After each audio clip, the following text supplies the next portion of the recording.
Versailles, une ville où il fait bon vivre, une ville connue pour son histoire, son roi, son château, son prestige, son charme et ses petites rues pittoresques, ses monuments, son architecture, mais aussi ses nombreux touristes.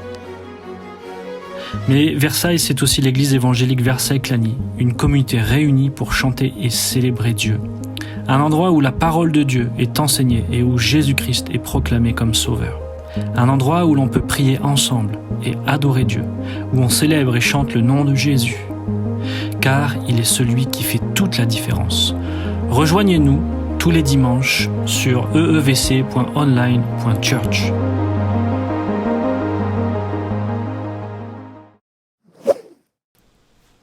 Bonjour à tous. Que le Seigneur vous accorde sa grâce. Et bonne fête à toutes les mamans. D'ailleurs, juste une seconde. Je voudrais être tout seul avec les papas. Juste pendant 30 secondes, les mamans, vous écoutez pas. Donc pour les papas, je vous rappelle, juste entre nous, pendant que les mamans n'écoutent pas, que les fleuristes sont ouverts souvent toute la journée, le jour de la fête des mères. Donc si jamais vous aviez oublié, vous avez encore une chance. Voilà, les mamans peuvent revenir et écouter. Alors, en ce jour de fête des mamans, j'aimerais que nous nous penchions sur un texte qui nous parle de deux femmes. Deux femmes qui vont jouer un rôle essentiel pour le rétablissement, au moins temporaire, du peuple de Dieu en prenant leurs responsabilités à une époque de démission générale. Nous trouvons cette histoire dans le livre des Juges au chapitre 4 avec Déborah, la prophétesse. Tout d'abord, je vous propose de prier pour que le Seigneur nous conduise dans ce moment. Merci Seigneur pour ta parole, pour ce temps que nous passons ensemble. Seigneur, je te prie de le conduire, de nous inspirer, d'ouvrir notre intelligence par ton esprit afin que ce que nous entendions, ce soit ta voix, ce soit ce que toi tu veux nous dire, Seigneur. Merci de conduire ces instants, merci pour tout ce que tu nous donnes, Seigneur. Béni sois-tu, pour le nom de Jésus, dans le nom de Jésus. Amen. Amen. Permettez-moi de poser le contexte général, puis particulier, de cette histoire, dans le livre des Juges. Il s'agit d'un temps troublé, une suite de cycles où le peuple trahit l'Éternel, s'en trouve mal parce qu'il a perdu la bénédiction de Dieu, il s'en est privé, et puis il se tourne de nouveau vers Dieu pour en recevoir une délivrance. Je vous invite à regarder peut-être dans le livre des Juges une petite description au chapitre 2 de ces cycles. Voici ce que le Seigneur dit sur ce qui se passe pendant les Juges au chapitre 2 et au verset 10. Il nous est dit ceci: toute cette génération, donc la génération précédente, fut recueillie auprès de ses pères, et il s'éleva après elle une autre génération qui ne connaissait point l'Éternel, ni ce qu'elle avait fait en faveur d'Israël. Les enfants d'Israël firent alors ce qui déplaît à l'Éternel, et ils servirent les Baals. Ils abandonnèrent l'Éternel, le Dieu de leur père, qui les avait fait sortir du pays d'Égypte, et ils allèrent après d'autres dieux, d'entre les dieux des pays qui les entouraient. Ils se prosternèrent devant eux, et ils irritèrent l'Éternel. Ils abandonnèrent l'Éternel, et ils servirent Baal et les Astartés. La colère de l'Éternel s'enflamma contre Israël, il les livra entre les mains des pillards qui les pillèrent.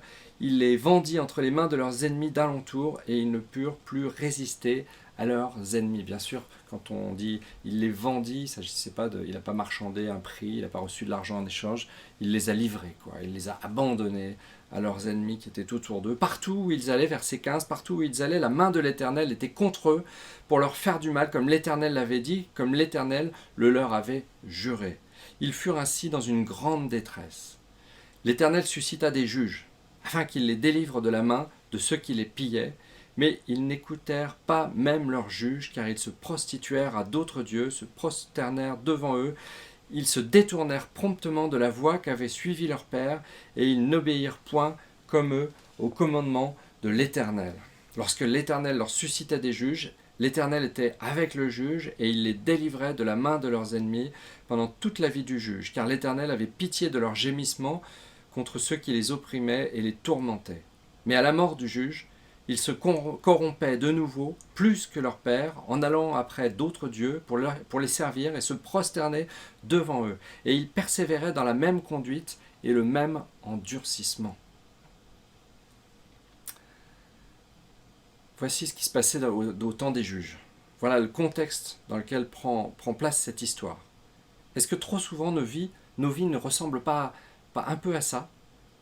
Que le Seigneur nous donne d'être fidèles dans la durée à notre Dieu, parce que lui, il est toujours fidèle. Alors que nos vies ne soient pas comme des cycles où on pense à Dieu, puis on l'oublie, on l'abandonne, et puis on n'est plus dans la bénédiction, on revient à Dieu. Non, que nos vies soient plutôt une continuité dans la fidélité. C'est ce qu'on peut souhaiter pour nos vies. Je vous invite à lire ensemble donc le texte de Juges 4, où prend lieu cette histoire. Les enfants d'Israël firent encore ce qui déplaît à l'Éternel après qu'Éhud fut mort. Il s'agit de donc Juges 4 au verset 1er. Et l'Éternel les vendit entre les mains de Jabin, roi de Canaan, qui régnait à Hatzor. Le chef de son armée était Sisra et habitait à Haroshet-Goïm. Les enfants d'Israël crièrent à l'Éternel, car Jabin avait 900 chars de fer, et il opprimait avec violence les enfants d'Israël depuis 20 ans. Dans ce temps-là, Déborah, prophétesse, femme de Lapidote, était juge en Israël. Elle siégeait sous le palmier de Déborah, entre Rama et Bethel, dans la montagne d'Éphraïm, et les enfants d'Israël montaient vers elle pour être jugés. Elle envoya appeler Barak, fils d'Abinoam, de Kedesh, Nephtali, et elle lui dit, n'est-ce pas l'ordre qu'a donné l'Éternel, le Dieu d'Israël? Va, dirige-toi sur le mont Tabor, et prends avec toi 10 000 hommes, des enfants de Nephtali et des enfants de Zabulon. J'attirerai vers toi au torrent de Kison, Sisra, chef de l'armée de Jabin, avec ses chars et ses troupes, et je le livrerai entre tes mains. Barak lui dit, si tu viens avec moi, j'irai. Si tu ne viens pas avec moi, je n'irai pas. Elle répondit, j'irai bien avec toi. Mais tu n'auras point de gloire sur la voie où tu marches, car l'Éternel livrera Sisra entre les mains d'une femme. Et Déborah se leva, et elle se rendit avec Barak à Kedesh. Barak convoqua Zabulon et Nephtali à Kedesh. 10 000 hommes marchèrent à sa suite, et Déborah partit avec lui. Héber, le Kénien, s'était séparé des Kéniens, des fils de Hobab, beau-père de Moïse, et avait dressé sa tente jusqu'aux chênes de Tsahanaïm, près de Kedesh. On informa à Sisra que Barak, fils d'Abinoam, s'était dirigé sur le mont Tabor. Et puis, à Haroshet-Goïm, depuis Haroshet-Goïm, Sisra rassembla vers le torrent de Kison tous ses chars, 900 chars de fer, et tout le peuple qui était avec lui. Alors Déborah dit à Barak, lève-toi, car voici le jour où l'Éternel livre Sisra entre tes mains. L'Éternel ne marchera-t-il pas devant toi? Et Barak descendit du mont Tabor, ayant 10 000 hommes à sa suite. L'Éternel mit en déroute devant Barak, par le tranchant de l'épée, Sisra, tous ses chars et tout le camp. Sisra descendit de son char et s'enfuit à pied. Barak poursuivit les chars et l'armée jusqu'à Haroshet-Goïm, et toute l'armée de Sisra tomba sous le tranchant de l'épée, sans qu'il en reste un seul homme. Et on va s'arrêter là au verset 16, donc pour l'instant. Pour parler du contexte en particulier, Jabin et ses 900 chars de fer, pour l'époque, c'est vraiment une armée puissante. Cela nécessite au moins 1800 chevaux, donc c'est énorme, un cheptel de chevaux conséquent, une armée puissante, et Israël est sous cette main de fer, contraint de souffrir ce que Jabin et Sisra font subir au peuple d'Israël. Moïse avait déjà établi des juges en Israël pour se décharger des litiges et affaires mineures du peuple à son époque, mais il apparaît ici que le terme de juge dans l'époque du livre des juges ne revêt pas tout à fait la même réalité. Car si dans le cas de Déborah, elle semble bien elle, remplir cette fonction de juger, d'établir des jugements par rapport aux litiges que les Israélites rencontrent, et ils viennent pour cela la trouver, eh bien le rôle de juge est en fait plus vaste, puisqu'il s'agit ici d'un personnage que Dieu suscite pour amener à la délivrance son peuple repentant. En l'occurrence, ce deuxième aspect sera volontairement assumé à deux ici. Enfin, Déborah est une femme remplie de l'Esprit Saint, une prophétesse. Il ne s'agit pas d'ailleurs d'une exception en soi. La parole de Dieu cite plusieurs fois des prophétesses, dont notamment la propre sœur de Moïse et Aaron, Myriam. Mais cela souligne combien c'est sous la direction de Dieu que Déborah parle et agit dans cette histoire. Alors j'aimerais qu'on traite ce moment sous 3 aspects. D'abord, altérité et responsabilité propre à chacun. Ensuite, la responsabilité comme force de l'exemple. Et enfin, Jaël et notre responsabilité sur la conduite de notre vie. L'altérité et la responsabilité propre à chacun. Alors j'aimerais d'abord tout d'abord commencer par démystifier ce passage, parce qu'on aime trop souvent faire dire à ce passage ce qu'elle ne dit pas. Déborah, ce n'est pas juste une femme qui essaye d'être comme un homme, ou que Dieu aurait nommé à une position d'homme. Être femme, c'est tellement plus qu'être juste la copie d'un homme. Aujourd'hui, nous vivons dans un monde qui voudrait rendre les êtres interchangeables et organiser la confusion entre les genres. Et trop de chrétiens cèdent aux sirènes du monde pour comme se rendre respectables, pour avoir l'impression que ça va passer. Mais je crois qu'au contraire, nous devons être les protecteurs de l'altérité que Dieu a créée. Les porte-paroles. Le récit de la création qui nous est donné dans la Genèse, dans la Bible, nous dit clairement que Dieu créa l'homme et la femme. Pas un homme et puis une copie d'un homme, mais un homme et une femme.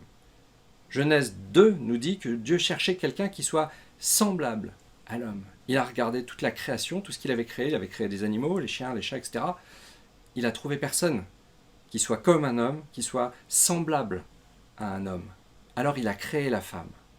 Non pas identique, mais le texte original hébreu de Genèse 2 nous dit littéralement que la femme, pour Dieu, était le vis-à-vis de l'homme. Le vis-à-vis de l'homme. Ce qui sépare l'homme de la femme, selon la Bible, n'est pas une question de niveau ou de capacité. Dieu a créé des êtres semblables, mais non identiques. Et la nature, l'expérience, nous enseigne que Dieu a doté la femme d'une sensibilité qui lui est propre, d'une nature qui est différente, mais tellement complémentaire de celle de l'homme. Alors la volonté de l'adversaire de Dieu, de Satan, le prince de ce monde, et du mensonge, c'est de cacher, de détruire, de nier ce que Dieu a fait. Notre responsabilité d'enfant de Dieu, c'est de dire et de vivre ce que Dieu nous a révélé dans sa parole. Et donc, Dieu a créé des êtres différents et leur a attribué des sensibilités différentes et donc des rôles différents. Pour en revenir à notre texte des Juges, Dieu s'est choisi une femme pour être son prophète et lui a parlé. Il l'a envoyée, il s'est révélé à elle pour qu'elle aille à son tour appeler l'homme qui devait conduire le peuple de Dieu vers la délivrance, vers la victoire avec Dieu, le futur chef militaire d'Israël. Pourquoi ne pas s'être révélé directement à lui comme pour d'autres libérateurs dans le livre des Juges? C'est très intéressant.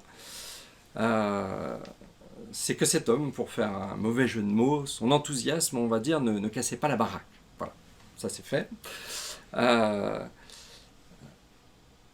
Aujourd'hui, je crois que trop d'hommes n'assument pas leurs responsabilités, en étant absents physiquement ou moralement, et en laissant par exemple leur femme assumer une double charge. Et je veux rendre hommage aux mères célibataires et à toutes les mères courage qui assument la charge quand les hommes sont démissionnaires. Aujourd'hui, trop d'hommes n'assument pas leur responsabilité. Barak, c'est donc son nom, avait besoin d'être aidé pour assumer sa responsabilité. Il avait sa responsabilité, mais il a eu besoin que quelqu'un d'autre soit responsable à ses côtés pour assumer sa propre responsabilité qui était différente. Et j'aimerais vous parler maintenant justement de la force de l'exemple.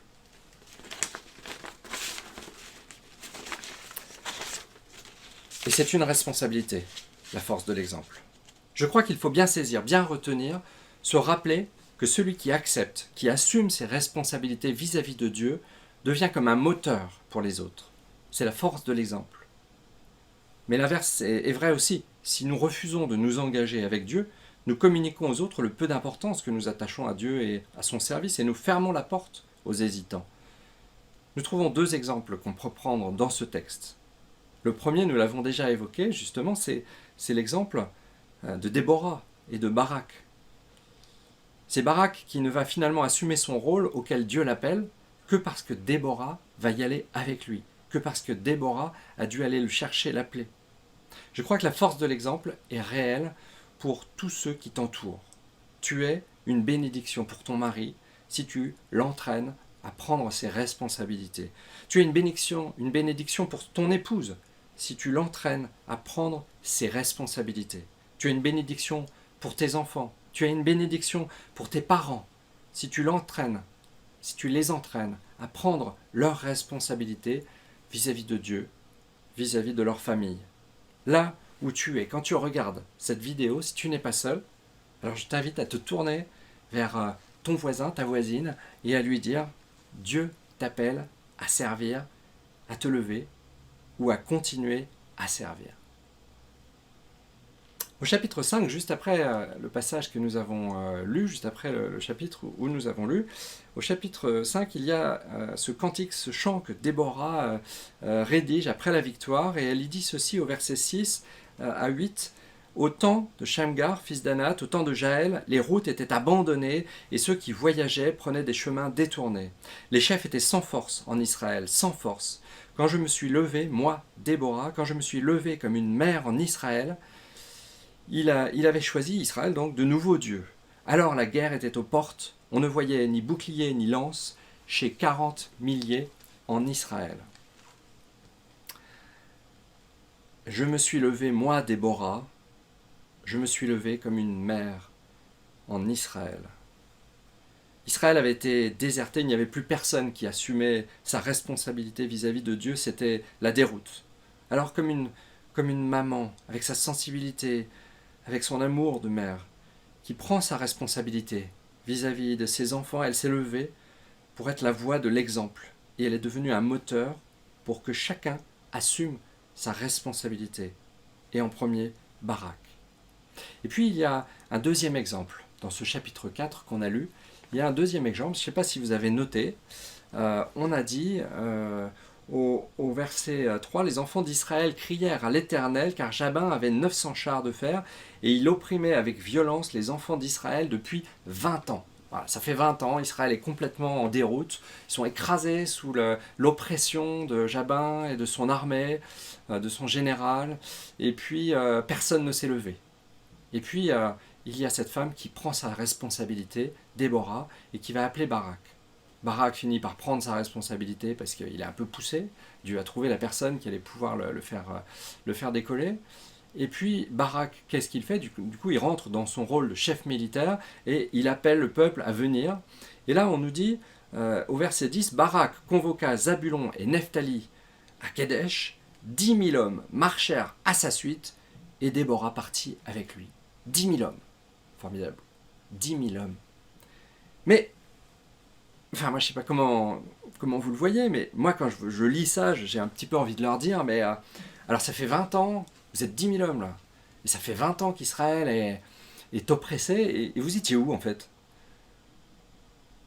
Qu'est-ce que vous attendiez pour prendre votre responsabilité ?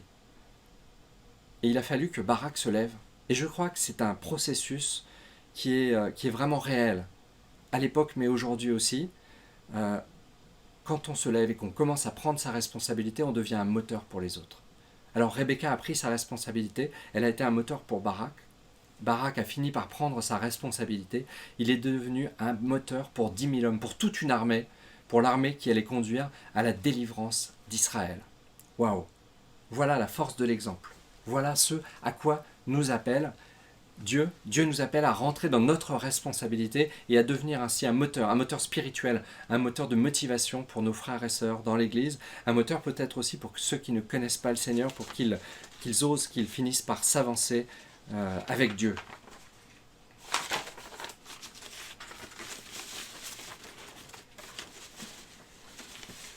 Enfin, Jaël et notre responsabilité sur la conduite de notre vie. Je vous invite à lire la fin du passage, la fin du chapitre 4. On s'était arrêté au verset 16, on va continuer au verset 17.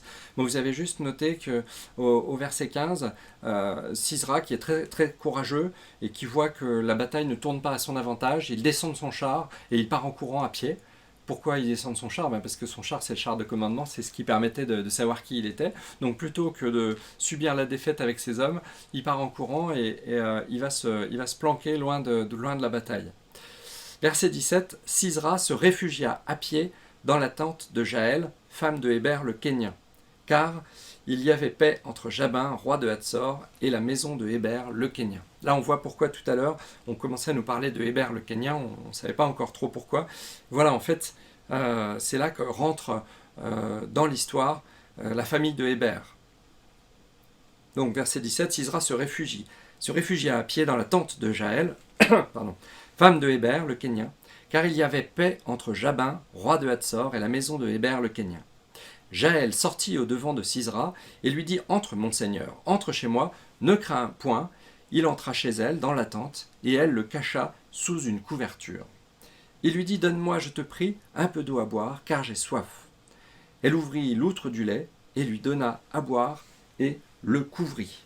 Il lui dit encore « Tiens-toi à l'entrée de la tente, et si l'on vient t'interroger en disant « Y a-t-il quelqu'un ?» tu répondras « Non. » Jaël, femme de Héber, saisit un pieu de la tente, prit en main le marteau, s'approcha de lui doucement et lui enfonça dans la tempe le pieu qui pénétra en terre. Il était profondément endormi et accablé de fatigue, et il mourut. Comme Barak poursuivait Sisera, Jaël sortit à sa rencontre et lui dit « Viens, et je te montrerai l'homme que tu cherches. » Il entra chez elle, et voici, Sisera était étendu mort, le pieu dans la tempe. En ce jour, Dieu humilia Jabin, roi de Canaan, devant les enfants d'Israël, et la main des enfants d'Israël s'appesantit de plus en plus sur Jabin, roi de Canaan, jusqu'à ce qu'il ait exterminé Jabin, roi de Canaan. Les Kéniens étaient apparentés aux Hébreux. Héber, donc sa famille, ce sont des Kéniens. C'était en quelque sorte un petit peu des parents éloignés des Hébreux, mais des parents quand même, malgré tout. C'était la famille par alliance, par Moïse. Et on pourrait un peu s'étonner de voir qu'ils sont en paix avec le roi de Canaan qui persécute sa famille, ses parents hébreux. Maintenant, on pense par son nom et son origine que en fait Héber le Kénien était un artisan spécialisé dans le travail du fer. Ce qui explique peut-être sa relation favorable avec le peuple qui avait 900 chars de fer. Parce que, du coup, Jabin ne devait pas manquer d'avoir recours à ses services. Et vous savez ce qu'on dit dans le commerce ? Le client est roi. Et encore en plus, ce client, justement, est roi, vraiment. Alors, face au peuple d'Israël, qui partageait le même lien avec l'Éternel, Héber avait fait ce choix, qui lui assurait plutôt la paix et les finances, d'être en paix, en bonne entente avec Jabin et les Cananéens. Quand Sisera, puis Barak, se présentent tour à tour devant la tente de Jaël, celle-ci les accueille en montrant qu'elle sait à qui elle a affaire. Elle est au courant de ce qui se passe. Il y a une guerre entre Barak et Sisera, entre Canaan et Israël, entre ces peuples. Elle comprend les tenants et les aboutissants, les ressorts de l'histoire. Elle voit ce qui se joue. Et elle voit aussi qu'elle doit prendre parti. Elle n'a pas le choix. Dans nos vies, nous avons tous des moments où nous devons prendre parti, où nous devons faire des choix. Et ne pas faire un choix, c'est laisser le choix s'imposer de lui-même, et ce n'est pas toujours le bon choix. Et elle, Jaël, elle a un choix à faire, elle a une responsabilité à prendre. Sa responsabilité, c'est de choisir entre sa source de revenus, vraisemblable, et le peuple de Dieu, qui est de sa famille, et avec qui elle partage, en fait, parce que les Kéniens étaient aussi des gens qui adoraient Yahvé, et donc elle partage malgré tout avec le peuple d'Israël un lien au point de vue de la foi. Donc sa responsabilité, c'est de choisir entre sa source de revenus et le peuple de Dieu avec qui elle est apparentée. Et elle va littéralement tuer sa source de revenus d'un coup de pieu. Du même coup, elle accomplit la prophétie donnée par Déborah au verset 9. Vous aviez lu tout à l'heure avec moi. Déborah disant à Barak, « Ok, j'irai avec toi, mais tu n'auras point de gloire sur la voie où tu marches, car l'Éternel livrera Sisera entre les mains d'une femme. » Et Déborah, elle n'était pas en train de dire, ok, si tu m'obliges à venir avec toi, c'est sur moi que la gloire va retomber. Non, Déborah, elle était en train de prophétiser de la part de l'Éternel que si effectivement Barak faisait ce choix de ne pas assumer sa responsabilité tout seul, eh bien c'est une femme par conséquent qui aurait la gloire de la victoire, et elle ne parlait pas d'elle, c'était de Jaël qu'elle était en train de parler, sur qui elle était en train de prophétiser, et effectivement de son coup de pied, Jaël devient celle qui aura la gloire de la victoire parce qu'elle a tué le général, celui qui dirigeait les troupes de Canaan, les troupes ennemies d'Israël. Saurions-nous faire preuve de la même détermination par rapport à ce qui vient en concurrence avec Dieu dans nos vies?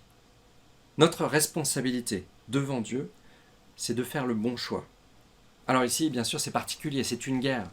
Et je ne vous dis pas soyez violents avec les autres. Allez, assassinez quelqu'un parce que vous pensez que... Non, c'est pas de ça qu'il s'agit. Pour nous, dans nos vies. Pourtant, ça peut être d'être violent. Ça peut être d'être violent, mais parce que parfois, pour choisir le parti de Dieu, nous devons pouvoir être violents avec nous-mêmes. Et je crois que c'est ici le sens des paroles de Jésus. Si vous vous rappelez de ce passage dans Matthieu au chapitre 5, ce passage que sûrement vous connaissez bien, mais il est bon parfois de se le remettre en mémoire. Jésus qui dit ceci à ses disciples, au chapitre 5 et au verset 29 et 30, « Si ton œil droit est pour toi une occasion de chute, arrache-le, jette-le loin de toi, car il est avantageux pour toi qu'un seul de tes membres périsse et que ton corps entier ne soit pas jeté dans la géhenne. Et si ta main droite est pour toi une occasion de chute, coupe-la et jette-la loin de toi, car il est avantageux pour toi qu'un seul de tes membres périsse et que ton corps entier n'aille pas dans la géhenne. » Voilà le sens des paroles de Jésus. Parfois, il faut prendre ses responsabilités et trancher. Et peut-être c'est se priver de quelque chose qui est notre confort, de quelque chose qui fait partie d'une source de revenus pour nous, de quelque chose qui compte pour nous. Mais c'est ce que Dieu nous demande de faire, de prendre nos responsabilités et de savoir trancher même quand ce sont des choses qui comptent pour nous. Parce que quand nous prenons ces responsabilités, que nous tranchons et que nous séparons de quelque chose qui compte pour nous, nous faisons passer aussi le même message dans l'autre sens, c'est-à-dire que nous disons à Dieu qu'il compte davantage. Est-ce que Dieu compte davantage? Je crois que c'est important d'envoyer ce message à Dieu, c'est ce qu'il attend. Il nous a envoyé le message du plus grand amour, de la croix. Il est monté à la croix en disant « J'ai pris vie sur terre et toute la souffrance que je porte, jusqu'à même mourir, jusqu'à même souffrir la mort et la séparation d'avec Dieu à cause du péché, je suis prêt à supporter tout ça parce que tu comptes plus pour moi. » Et Dieu nous dit, est-ce que tu es prêt à prendre tes responsabilités pour dire à Dieu, toi aussi Seigneur, tu comptes plus pour moi. Waouh! En conclusion, j'aimerais dire que ce texte de Déborah nous met vraiment devant nos responsabilités. En tant que femme, en tant qu'homme, en tant que parent, en tant qu'enfant, mais surtout et aussi devant Dieu. Où en es-tu dans tes responsabilités? Dieu t'appelle à faire le tri et à assumer tes responsabilités véritables devant lui. Lui en premier, mais aussi devant tous les autres. Nous devons nous engager. Nous devons devenir des moteurs pour nos frères et sœurs dans l'Église. Nous devons devenir des moteurs pour ceux qui ne connaissent pas encore le Seigneur, en prenant nos responsabilités. C'est ce à quoi Dieu nous appelle à travers ce texte. Je vous invite à terminer par la prière, si vous voulez bien. Merci Seigneur pour ta grâce. Merci Seigneur pour ce texte, pour ce témoignage de Déborah, d'engagement, pour tout ce que tu nous donnes, Seigneur. Je te prie de nous inspirer, d'ouvrir notre intelligence pour comprendre ce texte et pouvoir mettre en pratique ce à quoi tu nous invites. Je te remets chacun d'entre nous, toutes les personnes qui regarderont cette vidéo, Seigneur, dans le nom de Jésus. Merci pour le nom de Jésus. À toi seul soit la gloire. Amen. Que le Seigneur vous bénisse. Bonne semaine.